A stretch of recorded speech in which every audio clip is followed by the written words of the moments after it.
ये जो आरजी कर मेडिकल कॉलेज में गैंगरेप और हत्या हुई बेटी की, उनके परिवार के लोगों ने स्पष्ट तरीके से, माता पिता ने कहा है कि जो पश्चिम बंगाल में ममता बनर्जी की सरकार के तहत चल रहा है, वो बेटी को न्याय दिलाओ नहीं, सत्य को दबाओ, किसी प्रकार से सबूत को मिटाओ और बेटी के नहीं बलात्कारी के साथ खड़े हो जाओ।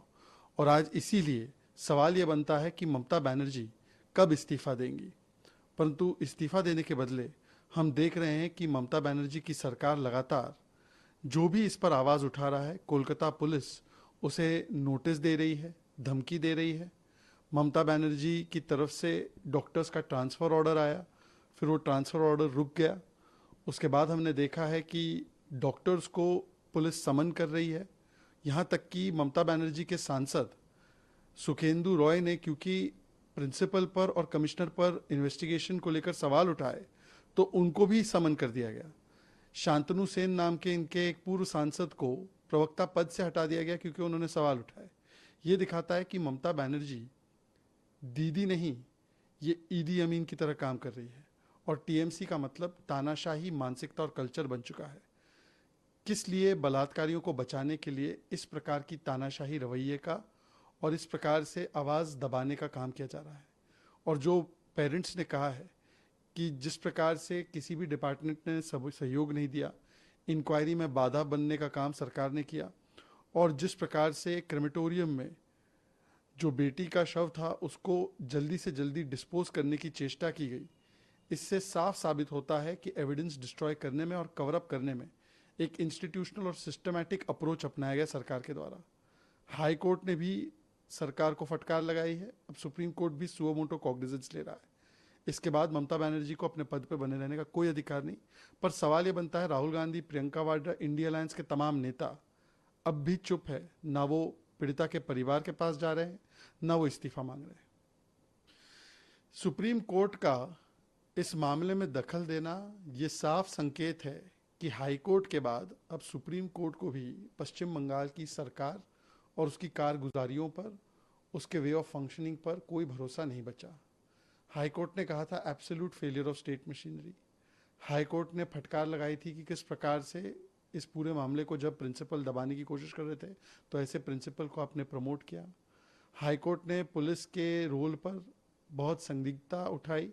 हाई कोर्ट ने बताया किस प्रकार से 5 से 7 हज़ार लोगों को इकट्ठा करके आरजी कर मेडिकल कॉलेज में तोड़फोड़ करवाई गई। और अब सुप्रीम कोर्ट भी इस पर संज्ञान ले रहा है। परंतु ममता बनर्जी कब संज्ञान लेंगी?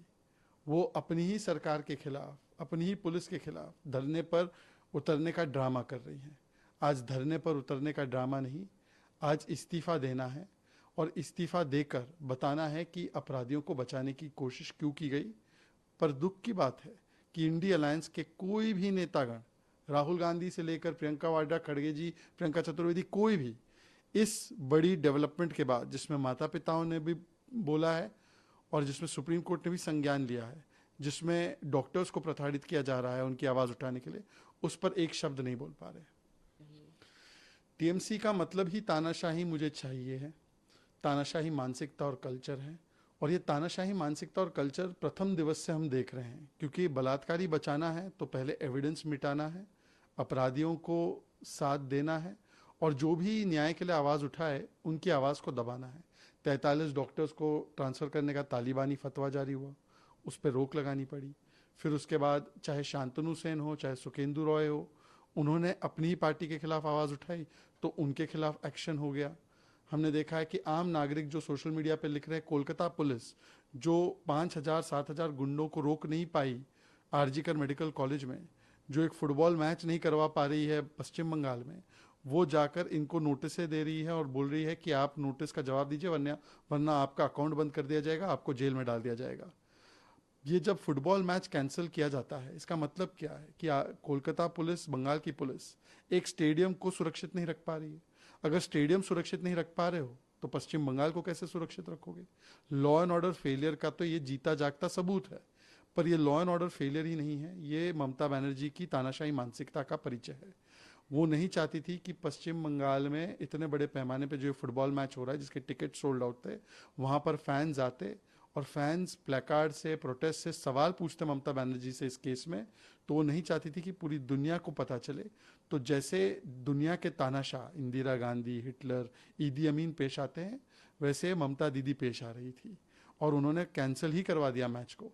फिर भी फुटबॉल के जो फैंस हैं और जो राइवल ग्रुप्स के फैंस हैं, ईस्ट बंगाल और मोहन बगान अमूमन एक दूसरे के खिलाफ होते हैं, वो भी एक साथ उतरकर बेटी के लिए न्याय मांगने लगे। तो महिलाओं को भी पिटवाया गया पुलिस के द्वारा। ये ममता बनर्जी का फैसिस्ट राज है, तालिबानी राज है। पर इस पर संविधान बचाओ बोलने वाली ब्रिगेड, लड़की हूं लड़ सकती हूं कहने वाली ब्रिगेड पूर्ण तरीके से चुप है और परिवार से भी मिलने नहीं जा रही, ना यहाँ पर संवैधानिक उल्लंघन हो रहे हैं उसके ऊपर कुछ बोल रही है।